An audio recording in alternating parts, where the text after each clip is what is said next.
Good evening. History question, objective type questions and answers in the discussion part 1 ആണ്. നമുക്ക് ഒത്തിരി questions discuss ചെയ്ത് പോവാനുണ്ട്.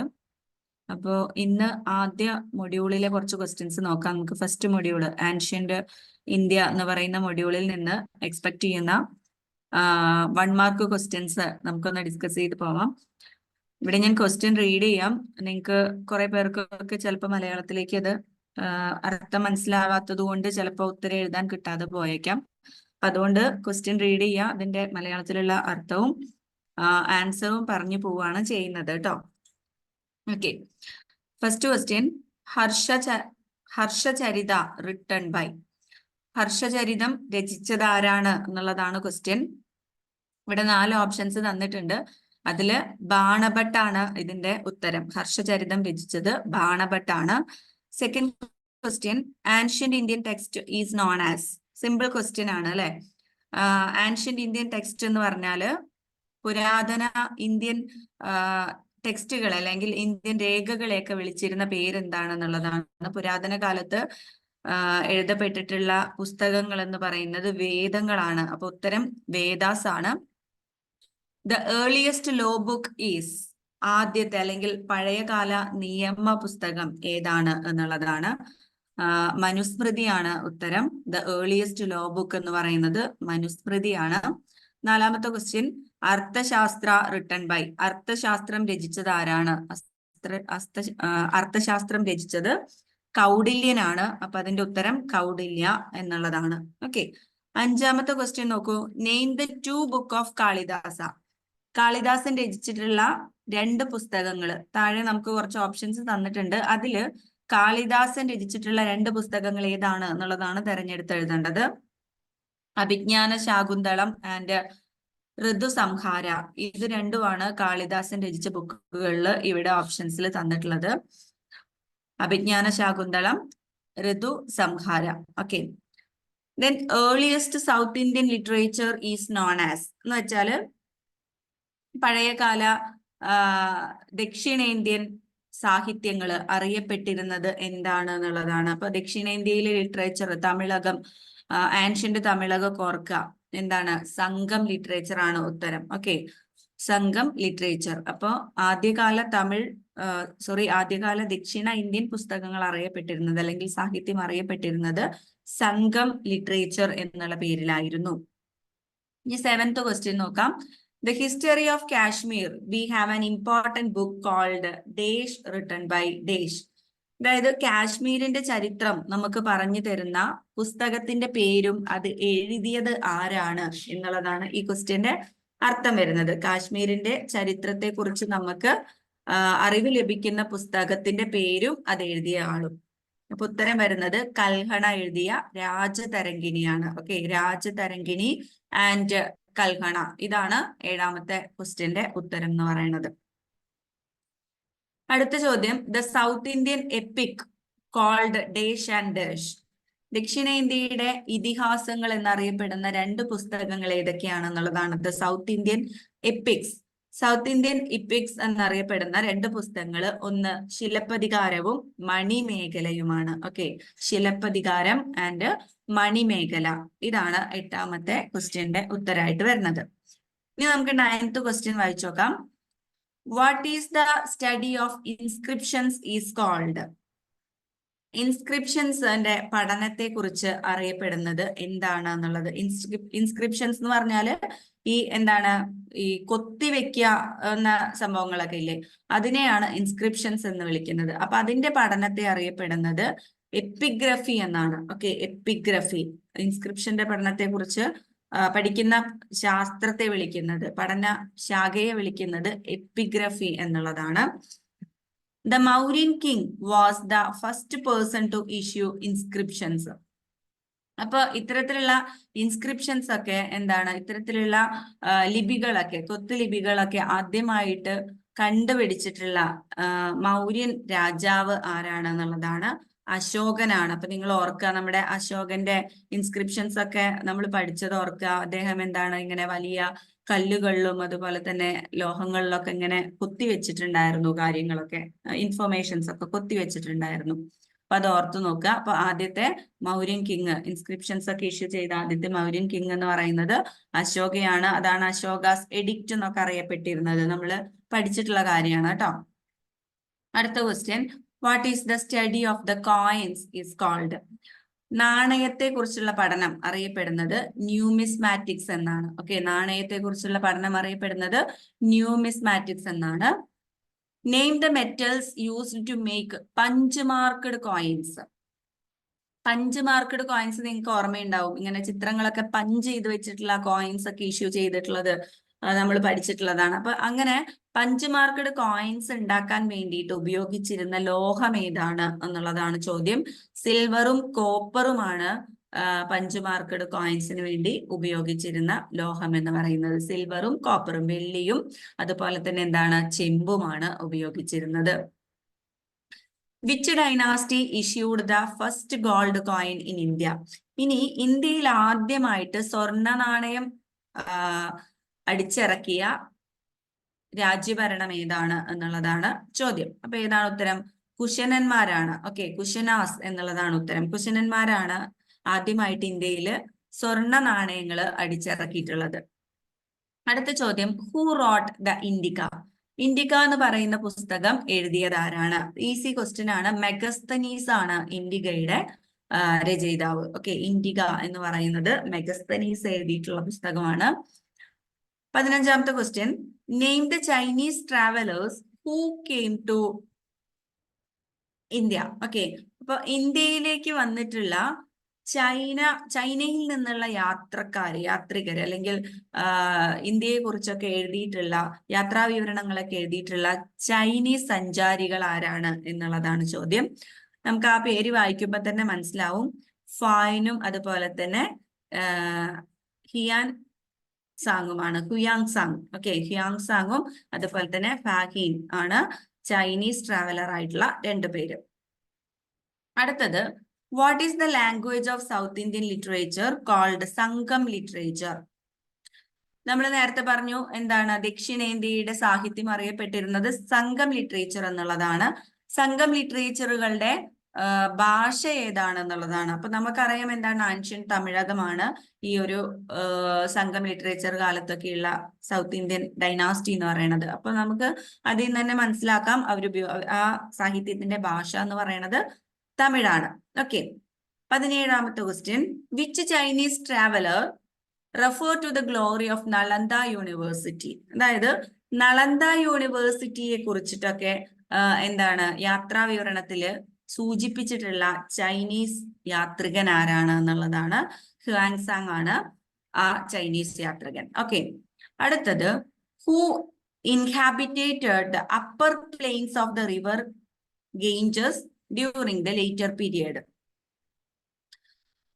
ചോദ്യം പറയുന്നത് ഇത്രയേ ഉള്ളൂ. ഗംഗാ നദിയുടെ സമതലങ്ങളില്, മുഗൾ സമതലങ്ങളിലൊക്കെ ജീവിച്ചിരുന്ന ആളുകള് ആരായിരുന്നു എന്നുള്ളതാണ്. ആര്യന്മാരാണ്. ഓക്കെ, ഗംഗാ സമതലങ്ങളില് ജീവിച്ചിരുന്നത് ആര്യന്മാരാണ് എന്നുള്ളതാണ് ഉത്തരം. In which state has tank irrigation been popular since the ancient period? ഏത് സംസ്ഥാനത്തിലാണ് പണ്ട് കാലം മുതൽ തന്നെ ടാങ്ക് ഇറിഗേഷൻ എന്ന് പറയുന്ന പദ്ധതി നടപ്പിലാക്കുന്നത്? ടാങ്ക് ഇറിഗേഷൻ എന്ന് പറഞ്ഞാൽ ഒന്നുമില്ല, വലിയ ടാങ്ക് കെട്ടിയിട്ട് എന്താണ് കൃഷിക്ക് വേണ്ടിയിട്ട്, ജലസേചനത്തിന് വേണ്ടിയിട്ട് ഉപയോഗിക്കുക.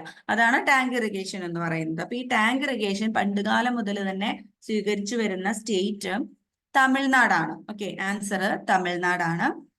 അടുത്ത ചോദ്യം, the Kaveri delta is famous for which crop? Kaveri delta, Kaveri നദി വന്നിട്ട് ബേ ഓഫ് ബംഗാളിൽ ചേരുന്ന ആ ഭാഗത്ത് രൂപപ്പെടുന്ന എന്താണ്, ഈ ഒരു ത്രികോണ ഷേപ്പിലുള്ള ഭൂപ്രകൃതിയാണ് ഡെൽറ്റ.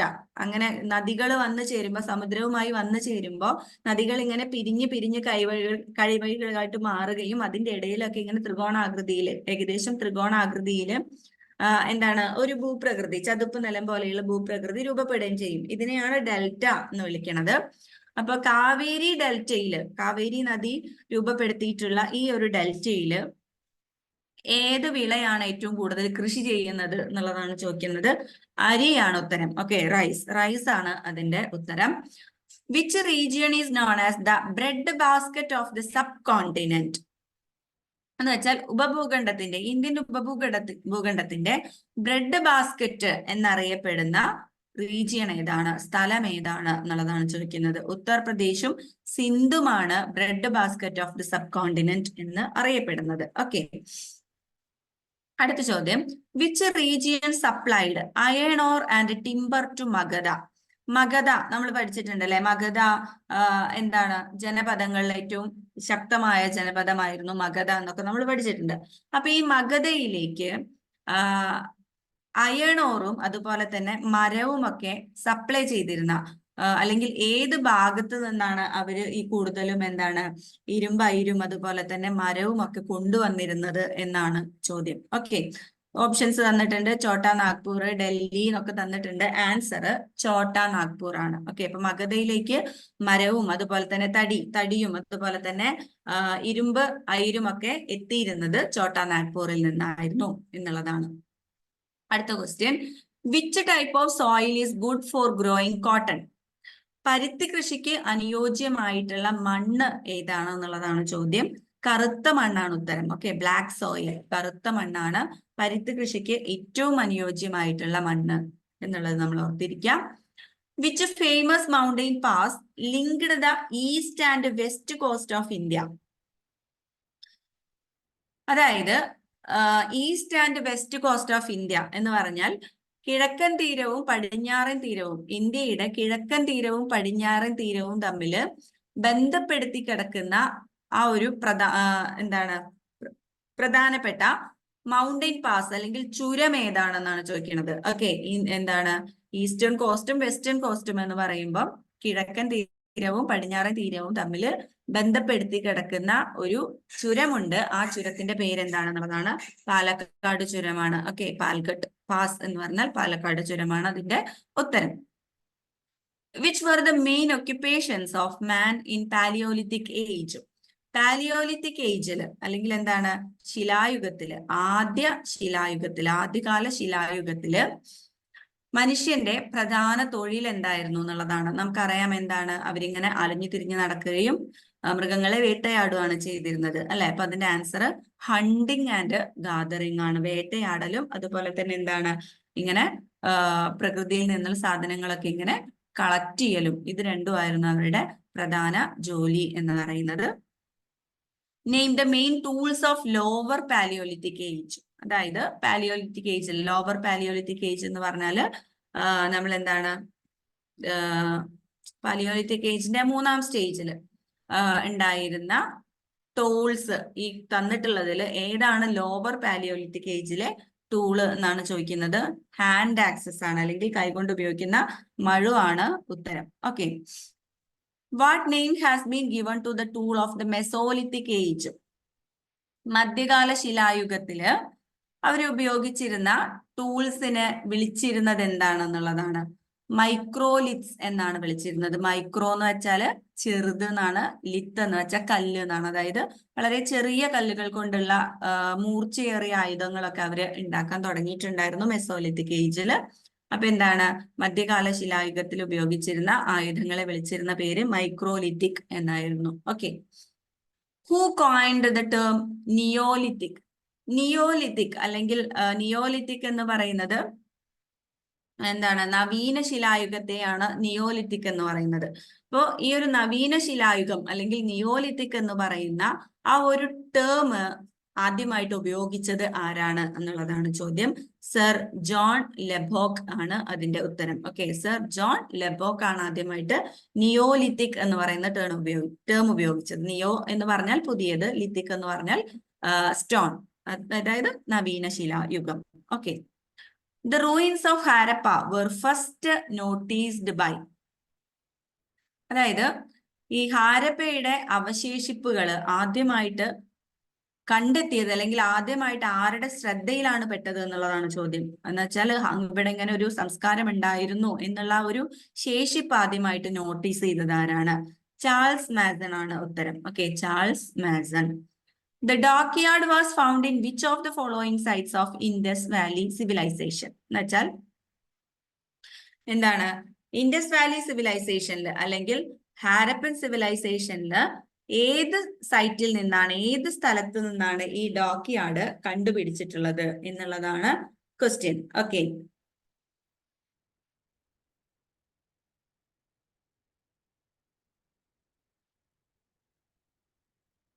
അപ്പോ അതിന്റെ ഉത്തരം എന്താണ്? ലോത്തലാണ് അതിന്റെ ഉത്തരം. ഡോക്യാർഡ് എന്ന് പറഞ്ഞു കഴിഞ്ഞാൽ കപ്പലൊക്കെ നിർമ്മിക്കുന്ന സ്ഥലം, അതിനെയാണ് ഡോക്യാർഡ് എന്ന് പറയാം കേട്ടോ. അപ്പോ ഹാരപ്പൻ സിവിലൈസേഷനിൽ അല്ലെങ്കിൽ സിന്ധു നദീതടത്തിന്റെ പല സൈറ്റുകൾ ഉണ്ട് നമുക്കറിയാം അല്ലെ. ഈ തന്നിട്ടുള്ളതൊക്കെ സൈറ്റുകളാണ്. കാലിബംഗൻ, മോഹൻജദാരോ, ഹാരപ്പ, ഇതൊക്കെ ഓരോ സൈറ്റുകളാണ്. അപ്പോൾ ഏത് സൈറ്റിൽ നിന്നാണ് നമ്മൾ ഇങ്ങനെ ഒരു കപ്പലുകളൊക്കെ പണിയുന്ന ഒരു സ്ഥലം അവിടെ ഉണ്ടായിരുന്നു എന്നുള്ളതിന്റെ അവശിഷ്ടമൊക്കെ നമുക്ക് കിട്ടിയിട്ടുള്ളത് എന്നുള്ളതാണ് ലോത്തലാണ്. തുറമുഖ നഗരം, ഹാരപ്പയുടെ തുറമുഖ നഗരം എന്നറിയപ്പെടുന്നതും ലോത്തലാണ്. സിന്ധു നദീതട സംസ്കാരത്തിന്റെ തുറമുഖ നഗരം എന്നറിയപ്പെടുന്ന ലോത്തലിൽ നിന്നാണ് നമുക്ക് അങ്ങനെ ഒരു സംഭവം കണ്ടുപിടിച്ചിട്ടുള്ളത്. അടുത്ത ചോദ്യം, which of the following was not a Harappan city? ഈ തന്നിട്ടുള്ളതില് ഏതാണ് ഒരു ഹാരപ്പൻ സിറ്റി അല്ലാത്തത് എന്നുള്ളതാണ്. മെഹർഗ ആണ് ഉത്തരം. Okay, which of the following Harappan site is it in Haryana? ഹരിയാനയിൽ സ്ഥിതി ചെയ്യുന്ന ഒരു ഹാരപ്പൻ സൈറ്റ് ആണ് ചോദിക്കുന്നത്. അതായത് ഇന്നിപ്പോ നമ്മൾ ഇങ്ങനെ സ്റ്റേറ്റുകൾ എടുത്ത് നോക്കുമ്പോ എന്താണ് ഹാരപ്പയിലെ ഹരിയാന, ഇന്നത്തെ ഹരിയാനയിൽ സ്ഥിതി ചെയ്യുന്ന ഒരു ഹാരപ്പൻ സൈറ്റ് ഏതാണ് എന്നുള്ളതാണ് ചോദ്യം. രാഗി ഗുർഹിയാണ് ഉത്തരം. ഓക്കെ, രാഗി ഗുർഹിയാണ് ഉത്തരം. In which year was the Harappan civilisation first discovered? അതായത് ഈ ഒരു ഹാരപ്പൻ സംസ്കാരം, സിന്ധു നദീതട സംസ്കാരം നമ്മൾ ആദ്യമായിട്ട് കണ്ടെത്തിയ വർഷം ഏതാണ് എന്നുള്ളതാണ് ചോദ്യം. 1921. നമുക്കറിയാം ഹാരപ്പയാണ് നമ്മൾ ആദ്യം കണ്ടെടുത്ത സൈറ്റ് അല്ലെ. അത് 1921 എന്നുള്ളതൊക്കെ നമ്മൾ പഠിച്ചിട്ടുണ്ട്. അപ്പോ ഹാരപ്പൻ സിവിലൈസേഷനെ കുറിച്ചിട്ടുള്ള നമ്മൾ ആദ്യ കണ്ടുപിടുത്തം നടത്തുന്നത് 1921. അടുത്ത ചോദ്യം, couple burial was found in which of the following Harappan site? Couple burial എന്ന് പറയുന്നത് എന്താണ്? ഒരു ബറിയൽ എന്ന് പറഞ്ഞാൽ നമ്മൾ ശവസംസ്കാരമൊക്കെ നടത്തിയിട്ടുള്ള സ്ഥലം എന്നുള്ളതാണ് അർത്ഥം. അപ്പൊ ഈ കപ്പിൾ ബറിയൽ നമ്മൾ എവിടെ നിന്നാണ് കണ്ടുപിടിച്ചിട്ടുള്ളത് എന്നുള്ളതാണ്. ലോത്തലാണ് ഉത്തരം. The main occupation of the people of the Indus valley civilisation was? സിന്ധു നദീതട സംസ്കാരത്തിലെ ജനങ്ങളുടെ പ്രധാന ജോലി എന്തായിരുന്നു എന്നുള്ളതാണ്. കൃഷിയായിരുന്നു അവരുടെ പ്രധാന ജോലി agriculture. Okay, photo historic sites at Harappan were first of all excavated by? എന്ന് വെച്ചാൽ എന്താണ്? ഒന്നുമില്ല, ഹാരപ്പൻ സിവിലൈസേഷന്റെ ഫസ്റ്റ് ആ ഒരു ഹിസ്റ്റോറിക്കൽ സൈറ്റ് ഒക്കെ കണ്ടുപിടിച്ചത് ആരാണ് എന്നുള്ളതാണ്. ദയാറാം സാനിയാണ്. നമുക്കറിയാം ദയാറാം സാനിയാണ് ഹാരപ്പ കണ്ടുപിടിക്കുന്നത് 1921 അല്ലെ. അപ്പൊ ആദ്യത്തെ ഒരു സൈറ്റ് ഒക്കെ കണ്ടുപിടിച്ചത്, ഫസ്റ്റ് എക്സ്കവേഷൻ ഒക്കെ നടത്തിയത് ദയാറാം സാനിയാണ്. Which of the following sites of Indus valley civilisation a clay model of plough has been found? നമ്മൾ കളിമണ്ണുകൊണ്ട് ഉണ്ടാക്കിയിട്ടുള്ള ഒരു എന്താ പറയാ കലപ്പ കണ്ടെത്തിയിട്ടുണ്ടായിരുന്നു സിന്ധു നദീതട സംസ്കാരത്തിന്റെ ഒരു ഭാഗത്ത് നിന്ന്. ഏത് സൈറ്റിൽ നിന്നാണ്, ഏത് സ്ഥലത്ത് നിന്നാണ് നമ്മൾ ഈ ഒരു കലപ്പയുടെ കളിമൺ മോഡൽ നമ്മൾ കണ്ടുപിടിച്ചിട്ടുള്ളത് എന്നാണ് ചോദ്യം. ബനാവലിയാണ് ഉത്തരം. ഓക്കെ, ബനാവലി. അടുത്ത ചോദ്യം, which of the following is the most unique feature of Harappan civilisation? Harappan സംസ്കാരത്തിന്റെ ഏറ്റവും പ്രധാനപ്പെട്ട സവിശേഷത എന്താണ് എന്നുള്ളതാണ്. ടൗൺ പ്ലാനിംഗ് ആണ് ഉത്തരം. ഓക്കെ, നഗരാസൂത്രണം. ഇതാണ് ഹാരപ്പൻ സിവിലൈസേഷന്റെ ഏറ്റവും ഇമ്പോർട്ടന്റ് ആയിട്ടുള്ള ഒരു യുണീക്ക് ഫീച്ചർ എന്ന് പറയുന്നത്. ഓക്കെ, നഗരാസൂത്രണം അല്ലെങ്കിൽ ടൗൺ പ്ലാനിംഗ് ആണ്. അടുത്ത ചോദ്യം നോക്കാം. Bead making workshop has been found at which of the following Harappan site? ഏത് ഹാരപ്പൻ സൈറ്റിൽ നിന്നാണ് നമുക്ക് ഈ മുത്തുകളൊക്കെ നിർമ്മിക്കുന്ന ഒരു സ്ഥലമൊക്കെ കണ്ടുപിടിച്ചിട്ടുള്ളത്? മുത്ത് നിർമ്മാണമൊക്കെ നടന്നിരുന്നു എന്നുള്ള തെളിവുകളൊക്കെ നമുക്ക് കിട്ടിയിട്ടുള്ളത് ഹാരപ്പയുടെ ഏത് സൈറ്റിൽ നിന്നാണ്? ഉത്തരം ലോത്തലാണ്. ഓക്കെ, ലോത്തൽ. അടുത്ത ചോദ്യം, the great granary was discovered in which Indus valley site? നമ്മളുടെ ഒരു ഗ്രേറ്റ് ഗ്രാനറി എന്ന് വെച്ചാൽ എന്താണ്? ഈ ധാന്യങ്ങളൊക്കെ സൂക്ഷിക്കുന്ന വലിയൊരു എന്താണ് പുരയിടം, അല്ലെങ്കിൽ നമുക്ക് എന്താ പറയാൻ പറ്റുക, ഗ്രാനറി എന്ന് വെച്ച് കഴിഞ്ഞാൽ ധാന്യപ്പുര. ഓക്കെ, ധാന്യപ്പുര എന്നാണ് അതിന്റെ മലയാളം. ഒരു വലിയ ധാന്യപ്പുരയുടെ അവശിഷ്ടങ്ങളൊക്കെ നമ്മൾ ഈ സിന്ധു നദീതട സംസ്കാരത്തിൽ നിന്ന് കണ്ടുപിടിച്ചിട്ടുണ്ട്. അത് എവിടെയാണ് സ്ഥിതി ചെയ്യുന്നത് എന്നുള്ളതാണ്. ഇപ്പൊ ലോത്തല്, Chanhudaro, Harappa, none of the above എന്നുള്ളതാണ് ഓപ്ഷൻസ് തന്നിട്ടുള്ളത്. ഉത്തരം നൺ ഓഫ് ദ എബവ് ആണ്. കാരണം ഗ്രേറ്റ് ഗ്രാനറി സ്ഥിതി ചെയ്തിരുന്നത് മോഹൻജൊദാരോയിലാണ്. അപ്പൊ മോഹൻജൊദാരോന്റെ ക്വസ്റ്റ്യൻ ഇവിടെ എന്താണ് ഓപ്ഷനിൽ തന്നിട്ടില്ലാത്തത് കൊണ്ട് ഉത്തരമായിട്ട് ഇവിടെ വരുന്നത് എന്താണ്? നൺ ഓഫ് ദ എബവ് ആണ്. ഓക്കെ, ഇനി മോഹൻജൊദാരോ എന്ന് ഇവിടെ ഉണ്ടെങ്കിൽ ഉത്തരം മോഹൻജൊദാരോ ആണ് കേട്ടോ. അപ്പൊ ഗ്രേറ്റ് ഗ്രാനറി സ്ഥിതി ചെയ്യുന്നത് മോഹൻജൊദാരോയിലാണ്. അപ്പൊ കുറെ ക്വസ്റ്റ്യൻസ് ഡിസ്കസ് ചെയ്തപ്പോൾ നമുക്ക് മനസ്സിലായത് ഹാരപ്പയിൽ നിന്ന് എന്താണ് ഒരുപാട് 1 മാർക്ക് ക്വസ്റ്റ്യൻ ഉള്ള സാധ്യതയുണ്ട്. അപ്പൊ അതൊക്കെ നിങ്ങൾ കൃത്യമായിട്ട് പഠിച്ചു വെക്കുക കേട്ടോ. അടുത്ത ചോദ്യം നോക്കൂ. The great bath of Indus valley civilisation is found out എന്ന് വെച്ചാൽ എന്താണ്? നമ്മൾ പഠിച്ചിട്ടുണ്ട് ഗ്രേറ്റ് ബാത്ത്, അല്ലെങ്കിൽ ആ ഒരു വലിയ എന്താ പറയാ, എന്താ ഇനി പറയാ, കുളിപ്പുര അല്ലെ, ഒരു വലിയ ഗ്രേറ്റ് ബാത്ത് എന്നൊക്കെ പറഞ്ഞ കുളം, വലിയൊരു കുളം നമ്മൾ കണ്ടുപിടിച്ചിട്ടുണ്ടായിരുന്നു. അതെവിടെ നിന്നാണെന്നുള്ളതാണ്. അതിന്റെ ഉത്തരവും മോഹൻജൊദാരോ ആണ്. അപ്പൊ ഗ്രേറ്റ് ബാത്തും അതുപോലെ തന്നെ ഗ്രാനറി, ഗ്രേറ്റ് ഗ്രാനറിയും ഒക്കെ എവിടെയാണെന്നുള്ളത് ഓർത്ത് വെക്കുക, മോഹൻജൊദാരോയിലാണ്. ഓക്കെ, അപ്പൊ ആ ഒരു വലിയ കുളം നമ്മൾ കണ്ടുപിടിച്ചിട്ടുള്ളതും മോഹൻജൊദാരോയിൽ നിന്നാണ്. The Harappans did not know the use of. Harappan ജനതയ്ക്ക് അറിയാതെ ഇരുന്ന ഒരു സാധനം താഴെ തന്നതില് അറിയാത്ത ഒരു ലോഹം ഏതാണെന്നുള്ളതാണ്. ഇരുമ്പാണ്. ഇരുമ്പിനെ കുറിച്ച് അവർക്ക് അറിവുണ്ടായിരുന്നില്ല. അവര് ഇരുമ്പ് യൂസ് ചെയ്തതായിട്ടുള്ള തെളിവുകളൊന്നും നമുക്ക് കിട്ടിയിട്ടില്ല. ഓക്കെ, അപ്പൊ ഉത്തരം ഇരുമ്പാണ്. The Harappan had commercial relation with. Harappan ജനതയ്ക്ക് ആരുമായിട്ടാണ് കച്ചവട ബന്ധം ഉണ്ടായിരുന്നത് എന്നുള്ളതാണ്. മെസ്സപ്പൊട്ടോമിയാണ് ഉത്തരം. ഓക്കെ, മെസ്സപ്പൊട്ടോമിയ നമ്മൾ പഠിച്ചിട്ടുണ്ട്. മെസ്സോപ്പൊട്ടോമിയയുടെ രേഖകളിൽ അവരെന്താണ് നമ്മളെ കുറിച്ച് എഴുതിയിട്ടുണ്ട് എന്നുള്ളത് നമ്മൾ പഠിച്ചിട്ടുണ്ട്. അപ്പോ ഹാരപ്പൻ ജനത മെസ്സപ്പൊട്ടോമിയക്കാരുമായിട്ട് എന്തുണ്ടായിരുന്നു? കച്ചവട ബന്ധമുണ്ടായിരുന്നു എന്നാണ്. മെലൂഹ എന്നാണ് അവര് ഹാരപ്പൻ ജനതയെ വിശേഷിപ്പിച്ചിരുന്നത് എന്നുള്ളത് ഓർത്തിരിക്കാം. Which of the following Indus Valley sites is presently in Pakistan? തന്നിട്ടുള്ള 4 ഓപ്ഷനില് ഇന്നത്തെ പാകിസ്ഥാനിൽ സ്ഥിതി ചെയ്യുന്ന ആ ഒരു സിന്ധു നദീതട സൈറ്റ് ഏതാണ്, സ്ഥലം ഏതാണെന്നുള്ളതാണ്. ഹാരപ്പനാണ്. ബാക്കി തന്നിട്ടുള്ളതൊക്കെ എന്താണ്? ഇന്ത്യയിലാണുള്ളത്. അപ്പൊ ഹാരപ്പയും മോഹൻജൊദാരോയും ഒക്കെ സ്ഥിതി ചെയ്യുന്നത് ഇന്നത്തെ പാകിസ്ഥാനിലാണ്. The most common animal figure found at the Harappan site is. ഇനി ഹാരപ്പൻ സൈറ്റുകളിൽ നിന്നൊക്കെ നമുക്ക് എന്താണ് ഈ നാണയങ്ങളൊക്കെ കിട്ടിയപ്പോ അതിലൊക്കെ അച്ചടിച്ചിട്ട് ഒരുപാട് ഉണ്ട്. അത് എന്താണ്? ഒരു ആനിമലിനെ നമ്മൾ ഒരുപാട് ഇൻസ്ക്രിപ്ഷൻസിൽ അല്ലെങ്കിൽ ഒരുപാട് കോയിൻസിൽ കണ്ടിട്ടുണ്ട്. ആ ആനിമൽ ഏതാണെന്നുള്ളതാണ്. യൂണിഫോം ബുള്ളാണ്. ഓക്കെ, യൂണിഫോം അല്ല, യൂണിക്കോൺ ബുള്ളാണ് അതിന്റെ ഉത്തരം. ഓക്കെ, ഒറ്റ കൊമ്പുള്ള എന്താണ് ഒരു കള, അതാണ് അതിന്റെ ഉത്തരം. അടുത്ത ചോദ്യം, the local name of Mohenjodaro. Mohenjodaro അറിയപ്പെടുന്ന മറ്റൊരു പേര് അല്ലെങ്കിൽ എന്താണ്?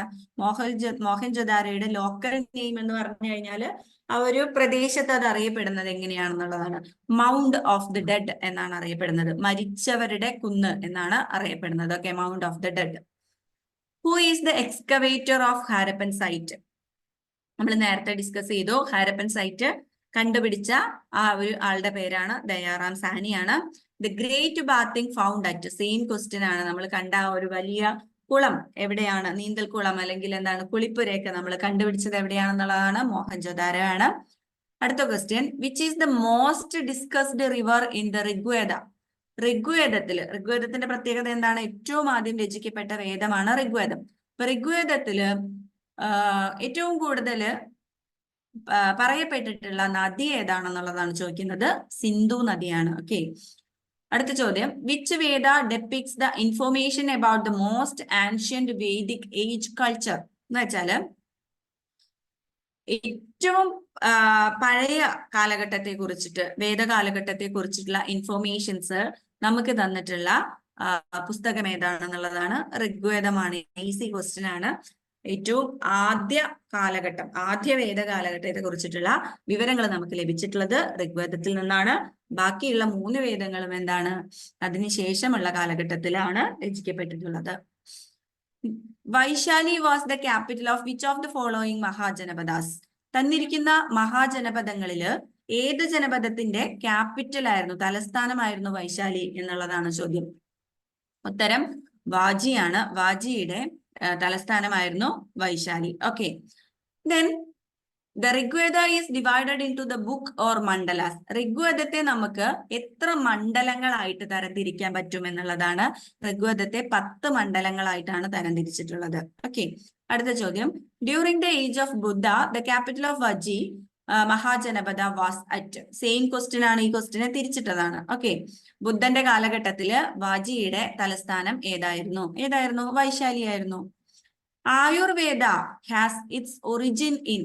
ആയുർവേദം എന്തിൽ നിന്നാണ് സൃഷ്ടിക്കപ്പെട്ടിട്ടുള്ളത് എന്നുള്ളതാണ്. അല്ലെങ്കിൽ ആയുർവേദം എന്ന് പറയുന്നത് ഒരു വേദത്തിൽ നിന്നാണ് വന്നിട്ടുള്ളത്. അത് ഏത് വേദത്തിൽ നിന്നാണ്? അഥർവ വേദത്തിൽ നിന്നാണ്. ഓക്കെ, അഥർവ വേദത്തിൽ നമ്മൾ പഠിച്ചിട്ടുണ്ട് അസുഖങ്ങൾക്കുള്ള ഒറ്റമൂലികളൊക്കെ ഉണ്ടായിരുന്നു എന്നുള്ളത്, അല്ലെ? അതാണ് പിന്നീട് ആയുർവേദം എന്ന് പറയുന്ന ഒരു ശാഖയായിട്ട് രൂപപ്പെട്ടത്. അപ്പൊ അഥർവ വേദത്തിന്റെ ഒരു പാർട്ടായിരുന്നു Ayurveda. In the early Vedic period varna system was based on. Early Vedic പീരിയഡിൽ അല്ലെങ്കിൽ എന്താണ്, പൂർവ്വവേദ കാലഘട്ടത്തില് ഈ ഒരു വർണ്ണ സിസ്റ്റം അല്ലെങ്കിൽ എന്താ, ഈ നമുക്കറിയാം എന്താണ്, ഒരു ജാതി വ്യവസ്ഥ ഉണ്ടായിരുന്നു അല്ലെങ്കിൽ വർണ്ണ സിസ്റ്റം ഉണ്ടായിരുന്നു. ഇത് എന്തിന്റെ ബേസിലായിരുന്നു എന്നുള്ളതാണ്. അപ്പൊ ആദ്യ കാലഘട്ടത്തിൽ അത് ജോലിയുടെ ബേസിലായിരുന്നു എന്നുള്ളത് നമുക്കറിയാം, അല്ലെ? ജോലിയുടെ ബേസിലാണ് അവർ ഓരോരോ വർണ്ണങ്ങളായിട്ട് മാറിയത്. അപ്പോ in early Vedic period varna system was based on occupation. അടുത്ത ചോദ്യം, the ritualistic precepts pertaining to the hymns of the Vedas are known as. എന്ന് വെച്ചാല് ഇങ്ങനെ ഓരോ റിച്വൽസ് നടക്കുമ്പോൾ, റിച്വൽസ് എന്ന് പറഞ്ഞാൽ ഇങ്ങനെ ഓരോ ചടങ്ങുകളൊക്കെ നടക്കുന്ന സമയത്ത് ഉരുവിട്ടിരുന്ന മന്ത്രങ്ങൾ ഏത് വേദത്തിൽ നിന്ന് എടുത്തിട്ടുള്ളതാണെന്നുള്ളതാണ്. അപ്പൊ അത് ഏത് വേദത്തിൽ നിന്ന് വെച്ചാൽ ഇതിനെ ഒരു പ്രത്യേക പേരിലാണ്, വേദങ്ങളിൽ നിന്ന് എടുത്തിട്ടുള്ള ഈ റിച്വൽസിനെ ഒരു പ്രത്യേക പേരിലാണ് അറിയപ്പെടുന്നത്. അത് അറിയപ്പെടുന്നത് ബ്രാഹ്മണാസ് എന്നാണ്. ഓക്കെ, വേദങ്ങളിലെ ഈ മന്ത്രോച്ചാരങ്ങളെ വിളിക്കുന്നത് ബ്രാഹ്മണാസ് എന്നാണ്. അതാണ് ആ ചോദ്യത്തിന്റെ അർത്ഥം. ഓക്കെ, വേദങ്ങളിലെ മന്ത്രോച്ചാരണങ്ങളെ വിളിച്ചിരുന്ന പേരെന്താണ് എന്നുള്ളതാണ്. ബ്രാഹ്മണാസ് എന്നാണ് അറിയപ്പെട്ടിരുന്നത്. The word Veda is derived from the root vid, which means, അതായത് വേദം എന്ന് പറയുന്ന ആ ഒരു വാക്ക് വന്നിട്ടുള്ളത് വിദ് എന്ന് പറയുന്ന ഒരു പഴയ വാക്കിൽ നിന്നാണ്. ഈ വിദ് എന്നുള്ള വാക്കിന്റെ അർത്ഥം എന്താണെന്നുള്ളതാണ്. ടു നോ അല്ലെങ്കിൽ അറിയുക എന്നാണ് വിദ് എന്നുള്ള വാക്കിന്റെ അർത്ഥം. അപ്പൊ അറിയുക എന്ന അർത്ഥം വരുന്ന വിദ്ദിൽ നിന്നാണ് വേദ എന്ന് പറയുന്ന വാക്ക് ഉണ്ടായിട്ടുള്ളത്. ഓക്കെ, അപ്പൊ ഉത്തരം ടു നോ, അറിയുക. List the rivers include in the collective term Saptasindhu. Saptasindhu എന്നറിയപ്പെടുന്നത് 7 നദികളാണ്. അപ്പൊ ഈ നദികള് ഏതൊക്കെയാണ് എന്നുള്ളതാണ് ചോദിക്കുന്നത്. അപ്പം ആ 7 നദികള് സിന്ധു, ജലം, ചെനാബ്, രവി, ബീസ്, ഇൻഡസ്, യമുന. ഈ 7 നദികളും കൂടിയാണ് എന്തറിയപ്പെടുന്നത്? സപ്തസിന്ധു എന്നറിയപ്പെടുന്നത്. ഓക്കെ, സിന്ധു, ജലം, ചെനാബ്, രവി, ബീസ്, ഇൻഡസ്, യമുന. സോറി, അതല്ല കേട്ടോ ഉത്തരം. യമുന അല്ല, സരസ്വതിയാണ്. ഓക്കെ, സിന്ധു. അപ്പൊ ഇവിടെ ഓപ്ഷൻസ് ഉണ്ട്, ഞാൻ പറഞ്ഞുതരാം. സിന്ധു, ജലം, ചെനാബ്, രവി, ബീസ്, സത്ലജ്. ഓക്കെ, ഇത്രയും നദികളാണ്. ഇത് 6 വന്നിട്ടുള്ളൂ. പക്ഷെ ഇതിൽ ആരും കൂടി വരുന്നുണ്ട്, സരസ്വതിയും കൂടി വരുന്നുണ്ട് കേട്ടോ. അപ്പൊ ഈ ഓപ്ഷൻസിൽ ആക്ച്വലി കറക്റ്റ് ഓപ്ഷൻ ഇല്ല എന്ന് വേണമെങ്കിൽ പറയാം. സിന്ധു, ജലം, ചെനാബ്, രവി, ബീസ്, സരസ്വതി, അമരാവതി എന്നുള്ളൊരു ഓപ്ഷനാണ് വന്നിട്ടുള്ളത്. അപ്പൊ ഈ ക്വസ്റ്റ്യനിൽ ഓപ്ഷൻസിൽ തെറ്റുണ്ട്. സിന്ധു, ജലം, ചെനാബ്, രവി, ബീസ്, സത്ലജ് 6ആയി. ഇതിന്റെ കൂടെ സരസ്വതിയും കൂടി വന്നു കഴിഞ്ഞാൽ സപ്ത സിന്ധു ആയിട്ട് മാറി കേട്ടോ. അപ്പൊ അതാണ് അതിന്റെ ഉത്തരം എന്ന് പറയുന്നത്. What was the nature of later Vedic family?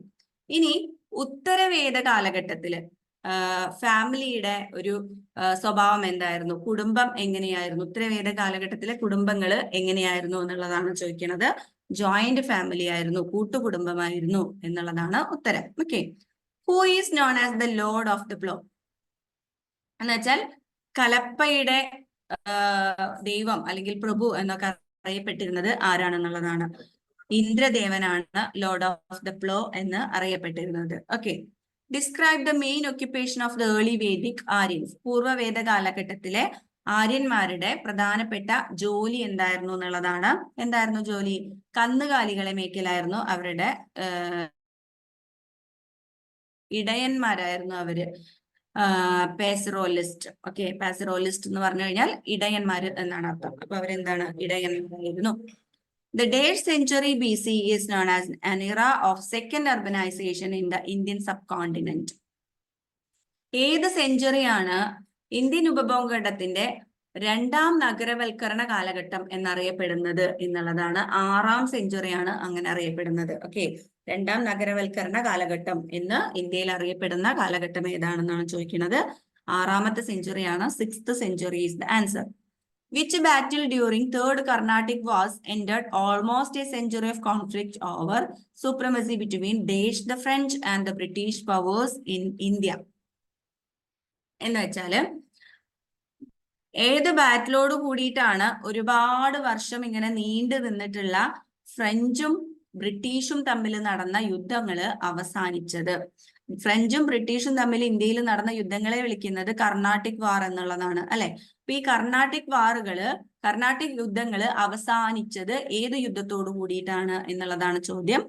വാൻഡിവാഷ് യുദ്ധത്തോടു കൂടിയിട്ടാണ് കർണാട്ടിക് വാർ അവസാനിച്ചത്. വാൻഡിവാഷ് യുദ്ധം നടന്നത് 1760-ലാണ്. ഓക്കെ. അപ്പൊ ഈ ഒരു യുദ്ധത്തോടു കൂടിയിട്ടാണ് വർഷങ്ങൾ നീണ്ടു നിന്നിട്ടുള്ള കർണാട്ടിക് വാർ അവസാനിച്ചത്. കർണാട്ടിക് വാർ എന്ന് പറഞ്ഞാല് ഫ്രഞ്ച് ആർമിയും അതുപോലെ തന്നെ ഫ്രഞ്ചും ബ്രിട്ടനും തമ്മിൽ ഇന്ത്യയില് ആധിപത്യം സ്ഥാപിക്കാൻ വേണ്ടി നടന്നിട്ടുള്ള യുദ്ധങ്ങളെയാണ് കർണാട്ടിക് വാർ എന്ന് വിളിക്കുന്നത്. 1757 ബംഗാളിലെ ഭരണാധികാരി ആരായിരുന്നു എന്നുള്ളതാണ് 64ാമത്തെ ചോദ്യം. The ruler of Bengal in 1757 was?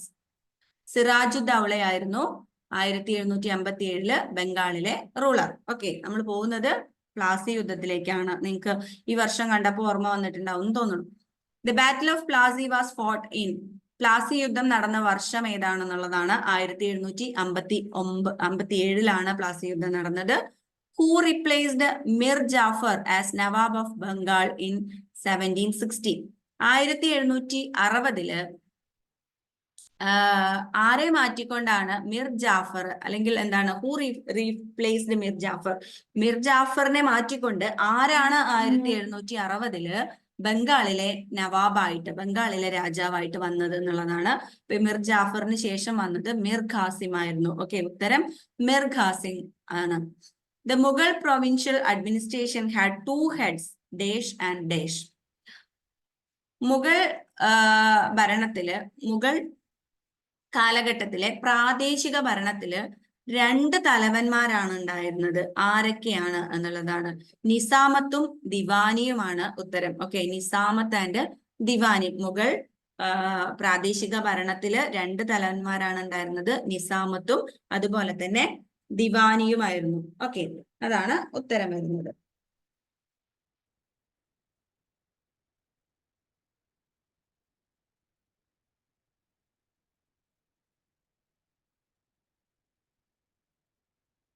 അടുത്ത ചോദ്യം.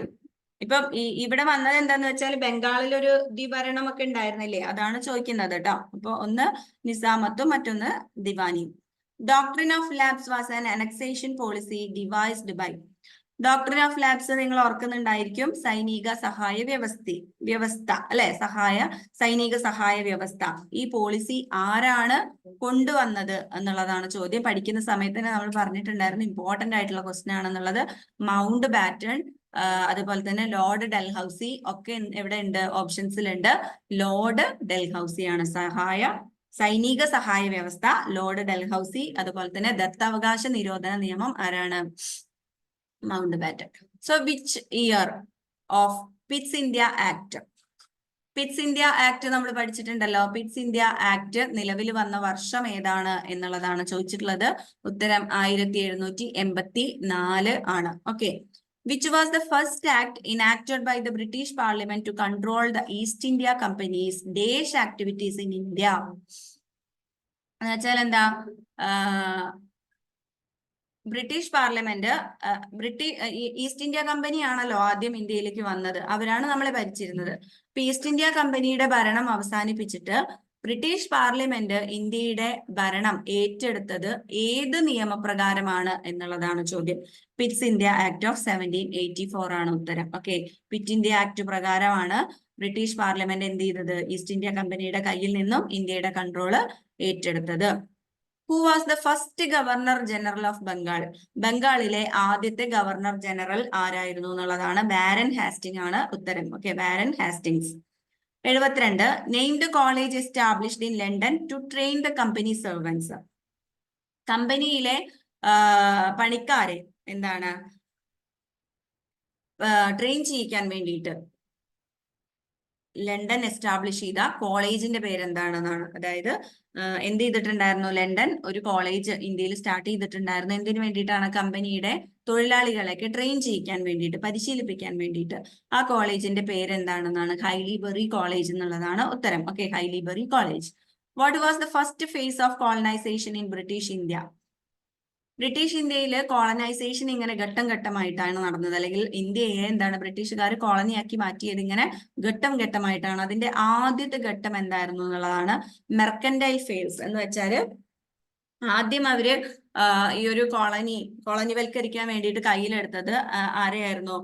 അല്ലെങ്കിൽ എന്ത് നിയമത്തിലൂടെയായിരുന്നു? മെർക്കൻഡലിസം എന്ന് പറയുന്ന നിയമങ്ങളിലൂടെയായിരുന്നു. മെർക്കൻഡലിസം എന്ന് പറഞ്ഞു കഴിഞ്ഞാല് എന്താ പറയാ, കോളനികളെ അവരുടെ റോ മെറ്റീരിയൽസ് കളക്ട് ചെയ്യാനും അതുപോലെ തന്നെ അവരുടെ സാധനങ്ങൾ വിറ്റഴിക്കാനും ഉള്ള ഒരു സ്ഥലമാക്കി മാറ്റാൻ വേണ്ടിയിട്ട് അവർ നടപ്പിലാക്കിയിട്ടുള്ള കുറെ നിയമങ്ങളാണ് മെർക്കന്റലിസ്റ്റ് ലോ എന്ന് വിളിക്കുന്നത്. ഓക്കെ, അപ്പോൾ കോളനിവൽക്കരണത്തിന്റെ ആദ്യ ഘട്ടം എന്ന് പറയുന്നത് ഈ ഒരു മെർക്കന്റൈൽ ഫേസ് ആണ് എന്ന് നമുക്ക് പറയാൻ പറ്റും. With whom did the company permanently settle the revenue in Bengal? ബംഗാളില് ഈ ഒരു നികുതി പിരിക്കാൻ വേണ്ടിയിട്ട് ബ്രിട്ടീഷ് ഈസ്റ്റ് ഇന്ത്യ കമ്പനി ഏർപ്പാടാക്കിയിരുന്ന ആളുകളെ വിളിക്കുന്നത് എന്താണെന്നുള്ളതാണ്. അല്ലെങ്കിൽ ആരെയാണ് ഏർപ്പാടാക്കിയിരുന്നത് എന്നുള്ളതാണ് ചോദ്യം. ബംഗാളിൽ നിന്ന് നികുതി പിരിക്കാൻ വേണ്ടിയിട്ട് ബ്രിട്ടീഷുകാര് ഏർപ്പാടാക്കിയത് ആരെയാണ്? ജമീന്ദാർമാരെയാണ്. ഓക്കെ, ജമീന്ദാർമാരെയാണ് ഉത്തരം. ജമീന്ദാർസ്. അടുത്ത ചോദ്യം. In which presidencies was the Rayatwari settlement first introduced? റയറ്റ്വാരി എന്ന് പറയുന്ന ഒരു ഭൂനിയമ വ്യവസ്ഥ ആദ്യം നടപ്പിലാക്കിയത് എവിടെയാണ് എന്നുള്ളതാണ്. എവിടെയായിരുന്നു? മദ്രാസിലും ബോംബെയിലുമായിരുന്നു ഈ ഒരു റയറ്റ്വാരി സെറ്റിൽമെന്റ്.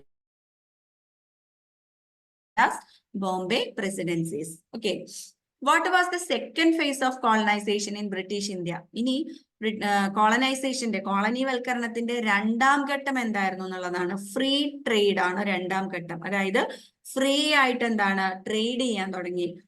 യാതൊരു തരത്തിലുള്ള എന്താ പറയാ ടാക്സോ ഒന്നും ഏർപ്പാടാക്കാതെ ബ്രിട്ടീഷുകാർ എന്ത് ചെയ്യാൻ തുടങ്ങി? ഇന്ത്യയുമായിട്ട് ഒരു ഫ്രീ ട്രേഡ് നടത്താൻ തുടങ്ങി എന്നുള്ളതാണ്. അതാണ് രണ്ടാം ഘട്ടം. Who പ്രൊഫൗണ്ടഡ് the drain of wealth theory? ഇത് നമുക്കൊക്കെ അറിയാം അല്ലെ, ഇമ്പോർട്ടന്റ് ആയിട്ടുള്ള ക്വസ്റ്റ്യൻ ആണ്. ഡ്രെയിൻ ഓഫ് വെൽത്ത് തിയറി, ചോർച്ചാ സിദ്ധാന്തത്തിന്റെ ഉപജ്ഞാതാവ് ആരാണ് എന്നുള്ളതാണ്. ദാദാബായ് നവറോജിയാണ്. ഡ്രെയിൻ ഓഫ് വെൽത്ത് തിയറിയുടെ ഉപജ്ഞാതാവ് ദാദാബായ് നവറോജിയാണ്. പിന്നെ ഇവിടെ മാറിപ്പോവാൻ പാടില്ല വേറൊരു ചോദ്യം. വെൽത്ത് ഓഫ് നേഷൻസ് എന്നുള്ള ബുക്ക് എഴുതിയതാണ്. ഓക്കെ, വെൽത്ത് ഓഫ് നേഷൻസ് എന്നുള്ള ബുക്ക് എഴുതിയത് ആഡം സ്മിത്ത് ആണ്. അപ്പൊ ഇത് രണ്ടും കൂടി അങ്ങോട്ടും മാറിപ്പോവാൻ പറ്റില്ല. രണ്ടും വേറെ വേറെ ക്വസ്റ്റ്യൻ ആണ്. Drain of wealth theory Dadabhai നവറോജിയാണ്. വെൽത്ത് ഓഫ് നേഷൻസ് എന്നുള്ള ബുക്ക് രചിച്ചത് ആഡം സ്മിത്ത് ആണ്. അടുത്ത question. Permanent settlement was introduced by? നമുക്കറിയാം 3 തരത്തിലുള്ള ഭൂനികുതി വ്യവസ്ഥയാണ് ബ്രിട്ടീഷുകാർ നടപ്പിലാക്കിയിട്ടുണ്ടായിരുന്നത് അല്ലെ. ഒന്നെന്താണ്? Permanent settlement, ryotwari settlement, Mahalwari settlement. അതില് പെർമനന്റ് സെറ്റിൽമെന്റ് ആരാണ് ഇൻട്രൊഡ്യൂസ് ചെയ്തത് എന്നുള്ളതാണ്. ലോർഡ് കോൺവാലിസ് ആണ് ശാശ്വത ഭൂനികുതി വ്യവസ്ഥ എന്നാണ് പെർമനന്റ് സെറ്റിൽമെന്റിന്റെ മലയാളം. അപ്പൊ ശാശ്വത ഭൂനികുതി വ്യവസ്ഥ തുടങ്ങിയത് ലോർഡ് കോൺവാലിസ് ആണ്. ഓക്കെ, അടുത്തത് മഹൽവാരി സെറ്റിൽമെന്റ്. മഹൽവാരി ഭൂനികുതി വ്യവസ്ഥ എന്നാണ് ആദ്യമായിട്ട് നടപ്പിലാക്കിയത് എന്നുള്ളതാണ്. 1822 ആദ്യമായിട്ട് നടപ്പിലാക്കിയത്. Which of the following land revenue settlement was first to have concluded with the village dash community? അതായത് ഒരു വില്ലേജിനെ ഒരു കമ്മ്യൂണിറ്റി ആയിട്ട് അല്ലെങ്കിൽ ഒരു മഹലൊക്കെ ആക്കിയിട്ട് തിരിച്ചിട്ട് നടത്തിയിട്ടുള്ള ആ ഒരു ഭൂനികുതി വ്യവസ്ഥയുടെ പേരെന്താണ് എന്നുള്ളതാണ്. അപ്പൊ എന്താണ്? മഹൽവാരി സെറ്റിൽമെന്റ് ആണ്. വില്ലേജെന്നോ കമ്മ്യൂണിറ്റിന്നോ മഹൽന്നോ ഒക്കെ കണ്ടു കഴിഞ്ഞാൽ അതിന്റെ ഉത്തരം മഹൽവാരി സെറ്റിൽമെന്റ് ആണ്. ഓക്കെ, അടുത്ത ചോദ്യം. ദ റയറ്റ് വാരി സിസ്റ്റം വാസ് ഇൻട്രൊഡ്യൂസ്ഡ് ബൈ. ഇനി റയറ്റ് വാരി ഭൂനികുതി വ്യവസ്ഥ ആരാണ് നടപ്പിലാക്കിയത് എന്നുള്ളതാണ്. തോമസ് മുൻട്രോ ആണ്. ഓക്കെ, അപ്പൊ 3 ഭൂനികുതി വ്യവസ്ഥകളാണ് നമ്മൾ പഠിച്ചിട്ടുള്ളത്. ഒന്നെന്താണ്? ശാശ്വത ഭൂനികുതി വ്യവസ്ഥ, അത് കോൺവാലിസ് ആണ്. മഹൽവാരി ഭൂനികുതി വ്യവസ്ഥ, അതാണ് വില്ലേജുകളെ ഓരോ മഹലുകളായിട്ട് കമ്മ്യൂണിറ്റികളായിട്ടൊക്കെ തരംതിരിച്ചത്. അടുത്തത് റയറ്റ് വാരി സിസ്റ്റം ആണ്, അത് തോമസ് മുൻട്രോ ആണ് നടപ്പിലാക്കിയത്. ഓക്കെ, അടുത്ത ചോദ്യം നോക്കൂ. In which of the following land settlement was introduced first? ഈ 3 ഏതാണ് ആദ്യം നടപ്പിലാക്കിയത്? ശാശ്വത ഭൂനികുതി വ്യവസ്ഥയാണ് ആദ്യം നടപ്പിലാക്കിയത്. ഓക്കെ, പെർമനന്റ് സെറ്റിൽമെന്റ് ആണ് ആദ്യം നടപ്പിലാക്കിയത്. When Lord Cornwallis introduced the permanent land revenue settlement of Bengal. ഇനി അപ്പൊ ഈ ചോദ്യത്തിൽ ഒരു ഉത്തരം ഒളിഞ്ഞു കിടക്കുന്നുണ്ട് അല്ലെ. എവിടെയാണ് ഈ ശാശ്വത ഭൂനികുതി വ്യവസ്ഥ നടപ്പിലാക്കിയത്? ബംഗാളിലാണ്. ലോർഡ് കോൺവാലിസ് ആണ് നമ്മൾ പറഞ്ഞു. എന്നാണ് നടപ്പിലാക്കിയത്? അപ്പൊ ആദ്യത്തെ ഭൂനികുതി വ്യവസ്ഥയാണ് നമ്മൾ പറഞ്ഞല്ലോ, അത് നടപ്പിലാക്കിയത് 1793 ഓക്കെ, ഇനി സാന്താൾ റിബല്യൻ പൊട്ടിപ്പുറപ്പെട്ട സ്ഥലം ഏതാണെന്നുള്ളതാണ്. സാന്താൾ റിബല്യൻ, സാന്താൾ എന്ന് പറയുന്നത് ഒരു ഗോത്ര വിഭാഗമാണ് അല്ലെ. സാന്താൾ റിബല്യൻ എവിടെയാണ് പൊട്ടിപ്പുറപ്പെട്ടത്?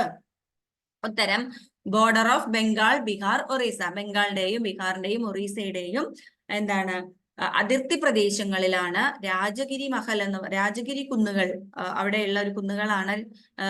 ആ ഒരു പ്രദേശത്താണ് എന്ത് പൊട്ടിപ്പുറപ്പെട്ടത്? സാന്താൾ റിബല്യൻ പൊട്ടിപ്പുറപ്പെട്ടത്. Which novel immortalise the sanyasi rebellion? സന്യാസി വിപ്ലവത്തെ കുറിച്ചിട്ട് രചിക്കപ്പെട്ടിട്ടുള്ള നോവൽ ഏതാണെന്നുള്ളതാണ്. ആനന്ദമഠം. മലയാളത്തിൽ പറയുമ്പോൾ ആനന്ദമഠം എന്ന് പറയും, ഇംഗ്ലീഷിലാവുമ്പോൾ ആനന്ദ് മത് എന്ന് പറയും. ഓക്കെ, അപ്പൊ സന്യാസി വിപ്ലവത്തെ കുറിച്ചിട്ടൊക്കെ രചിച്ചിട്ടുള്ള നോവലിന്റെ പേര് ആനന്ദ് മത് എന്നാണ്. ദ ഫേമസ് നോവൽ ആനന്ദ് മത് വാസ് റിട്ടൺ ബൈ. ഇനി ഈ നോവൽ എഴുതിയത് ആരാണ്? ബങ്കിം ചന്ദ്ര ചാറ്റർജിയാണ്. ഓക്കെ, ബങ്കിം ചന്ദ്ര ചാറ്റർജിയാണ് ആനന്ദ് മത് രചിച്ചിട്ടുള്ളത്. അടുത്ത ചോദ്യം നോക്കാം. The 1857 revolt broke out in. നമുക്കറിയാം, ഈസി ക്വസ്റ്റ്യൻ ആണ്. 1857 വിപ്ലവം പൊട്ടിപ്പുറപ്പെട്ടത് ഇവിടെ നിന്നാണ്? മീററ്റിൽ നിന്നാണ്. ഓക്കെ, മീററ്റിലാണ് ആദ്യമായിട്ട് വിപ്ലവം സ്റ്റാർട്ട് ചെയ്യുന്നത്. When was east India companies rule abolished? East India company നിയമം എന്നാണ് ഇല്ലാണ്ടായത്? 1857 നിയമം ഇല്ലാണ്ടായത്. കാരണം 1857 വിപ്ലവത്തിന് ശേഷം എന്താണ്? പിറ്റ് നിയമപ്രകാരം ബ്രിട്ടീഷ് ഈസ്റ്റ് ഇന്ത്യ കമ്പനിയുടെ ആ ഒരു അധികാരം അവസാനിക്കുകയും ബ്രിട്ടീഷ് പാർലമെന്റ് ഇന്ത്യയുടെ അധികാരം ഏറ്റെടുക്കുകയും ചെയ്തിട്ടുണ്ട്. അപ്പൊ 1857 ഓർത്തിരിക്കുക. ഇനി 1857 വിപ്ലവം നടക്കുമ്പോ അന്നത്തെ ഗവർണർ ജനറൽ ആരാണ് എന്നുള്ളതാണ് 90ാമത്തെ question. Who was the governor general of India during the revolt of 1857? Okay, 1857 വിപ്ലവം നടക്കുമ്പോൾ അന്നത്തെ ഗവർണർ ജനറൽ ഓഫ് ഇന്ത്യ ആരാണ്? കാനിൻ പ്രഭു ആണ് ഉത്തരം. ഓക്കെ, ലോർഡ് കാനിങ് പ്രഭു ആണ് ഈ ഒരു വിപ്ലവം പൊട്ടിപ്പുറപ്പെടുന്ന സമയത്ത് ഇന്ത്യയിലെ വൈസ്രോയി അല്ലെങ്കിൽ ജനറൽ ഗവർണർ ജനറൽ. ഓക്കെ, 91ാമത്തെ ക്വസ്റ്റ്യൻ നോക്കാം. During the 1857 revolt where did Begum Hazrat Mahal lead the revolt? 1857 ലക്നൌവില് ബീഗം ഹസ്രത് മഹൽ ആണ് ഈ ഒരു വിപ്ലവം നയിച്ചത്. അപ്പൊ അവര് എന്താണ്? ലക്നൌവിൽ വെച്ച് മരണപ്പെട്ടു. അപ്പൊ അവര് മരണപ്പെട്ടത് എവിടെയാണ് എന്നുള്ളതാണ് ക്വസ്റ്റ്യൻ. ലക്നൌ ആണ് ഉത്തരം. ഓക്കെ, ഇനി കാൺപൂരില് 1857 വിപ്ലവം നയിച്ചത് ആരാണെന്നുള്ളതാണ് ചോദ്യം. നാനാ സാഹിബാണ് ഉത്തരം. ഓക്കെ, ലക്നൌവില് ബീഗം ഹസ്രത് മഹലാണ്. കാൺപൂരിൽ ആരാണ്? നാനാ സാഹിബാണ്. ഇനി 93rd question. Dash was the date when the revolt of 1857 started. എന്നാണ് 1857 വിപ്ലവം സ്റ്റാർട്ട് ചെയ്തത്? ഡേറ്റ് ആണ് ചോദിക്കുന്നത്. 10th May ആണ്. മെയ് 10-ാം തീയതിയാണ് 1857 വിപ്ലവം സ്റ്റാർട്ട് ചെയ്യുന്നത്. അടുത്ത ചോദ്യം, who lead the 1857 revolt in Bihar? ബീഹാറിൽ ആരായിരുന്നു 1857 വിപ്ലവം നയിച്ചത്? കൻവർ സിംഗ് ആണ്. ഓക്കെ, അപ്പൊ ഒപ്പം പഠിച്ചു പോവാ. ലക്നൌവിലെ ബീഗം ഹസ്രത് മഹൽ, കാൺപൂരിലെ നാനാ സാഹിബ്, അതേപോലെ തന്നെ എന്താണ് ബീഹാറില് കൻവർ സിംഗ്. 3 പോയിന്റ് ഒരുമിച്ച് പഠിച്ചു പോവാം. ഇനി ഇന്ത്യൻ വാർ ഓഫ് ഇൻഡിപെൻഡൻസ് എന്ന് പറയുന്ന പുസ്തകം രചിച്ചത് ആരാണ് എന്നുള്ളതാണ്. Indian war of independence, Indian സ്വാതന്ത്ര്യ സമര എന്താ യുദ്ധം എന്നോ, മലയാളം കൃത്യമായിട്ട് എനിക്കറിയില്ല. ഇന്ത്യൻ വാർ ഓഫ് ഇൻഡിപെൻഡൻസ് എന്ന് പറയുന്ന പുസ്തകം രചിച്ചത് ആരാണ് എന്നുള്ളതാണ് ചോദ്യം. ഉത്തരം വിനായക് ദാമോദർ സവർക്കർ. നമ്മൾ പറയാറില്ലേ വി ഡി സവർക്കർ, അദ്ദേഹം തന്നെ. വി ഡി സവർക്കർ ആണ് ഇന്ത്യൻ വാർ ഓഫ് ഇൻഡിപെൻഡൻസ് എന്ന് പറയുന്ന പുസ്തകം രചിച്ചത്. വീണ്ടും നമ്മൾ നേരത്തെ പഠിച്ച ഒരു ചോദ്യം റിപ്പീറ്റ് ചെയ്ത് വന്നിട്ടുണ്ട്. ഡ്രെയിൻ തിയറി ആരാണ് രചിച്ചത് എന്നുള്ളതാണ്. ദാദാഭായ് നവറോജിയാണ് അല്ലെ. ഇനി which Indian reformer advocated widow remarriage എന്ന് വെച്ചാൽ വിധവാ പുനർവിവാഹ നിയമത്തിന് വേണ്ടിയിട്ട് പോരാടിയ ഒരു സാമൂഹ്യ പരിഷ്കർത്താവ് ആരാണെന്നുള്ളതാണ്. ഇതിന്റെ ഉത്തരം ആക്ച്വലി ലോർഡ് കോൺവാലിസ് അല്ല. ഇതിന്റെ ഉത്തരം ലോർഡ് കോൺവാലിസ് ആണ് അതൊരു നിയമമായിട്ട് കൊണ്ടുവന്നത്. പക്ഷെ അതിനു വേണ്ടിയിട്ട് പ്രവർത്തിച്ച ഇന്ത്യൻ റിഫോമർ എന്ന് പറയുന്നത് ഈശ്വര ചന്ദ്രസെൻ ആണ്. ഓക്കെ, ഇപ്പൊ 97ാമത്തെ ചോദ്യത്തിന്റെ ഉത്തരം ഈശ്വര ചന്ദ്രസെൻ ആണ്. ഇവിടെ തന്നിട്ടുള്ള ഉത്തരം തെറ്റാണ്. ദെൻ 98ാമത്തെ question, in which book was written by Dadabhai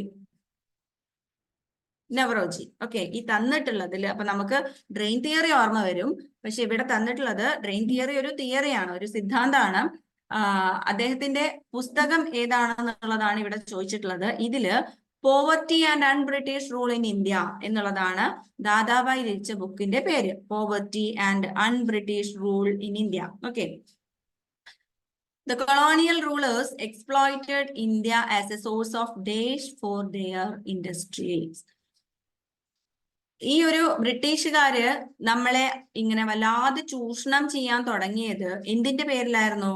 അവർക്ക് എന്ത് കിട്ടാൻ വേണ്ടിയിട്ടായിരുന്നു? റോ മെറ്റീരിയൽസ് കിട്ടാൻ വേണ്ടിയിട്ടായിരുന്നു. അപ്പൊ ഇതിന്റെ ഉത്തരം റോ മെറ്റീരിയൽസ് ആണ്. ഓക്കെ, കൊളോണിയൽ റൂളേഴ്സ്, ഈ ഒരു കോളനിയുടെ ഒക്കെ തലവന്മാര് അല്ലെങ്കിൽ കോളനികളാക്കി മാറ്റിയിട്ടുള്ള ഇമ്പീരിയലിസ്റ്റ് രാജ്യങ്ങൾ, സാമ്രാജ്യത്വ ശക്തികള് ഇന്ത്യയെ എക്സ്പ്ലോയിറ്റ് ചെയ്തിരുന്നത് ഇന്ത്യയിൽ നിന്ന് അസംസ്കൃത വസ്തുക്കള് അവരുടെ നാട്ടിലേക്ക് കൊണ്ടുപോകാൻ വേണ്ടിയിട്ടായിരുന്നു. സോ ഉത്തരം റോ മെറ്റീരിയൽസ് ആണ്. Name the reformer who attacked the practices of sati. Sati നിർത്തലാക്കാൻ വേണ്ടിയിട്ട് പ്രവർത്തിച്ചിട്ടുള്ള എന്താണ് സാമൂഹ്യ പരിഷ്കർത്താവ് ആരാണെന്നുള്ളതാണ്. നമുക്ക് എല്ലാവർക്കും ഉത്തരം അറിയാം. ആരാണ്? രാജാറാം മോഹൻ റോയ് ആണ്. ഓക്കെ, രാജാറാം മോഹൻ റോയ്. 100 ക്വസ്റ്റ്യൻ ആയി. അപ്പോ അടുത്ത ക്വസ്റ്റ്യൻസ് നമുക്ക് അടുത്ത പാർട്ടിൽ നോക്കാം കേട്ടോ. Okay, thank you.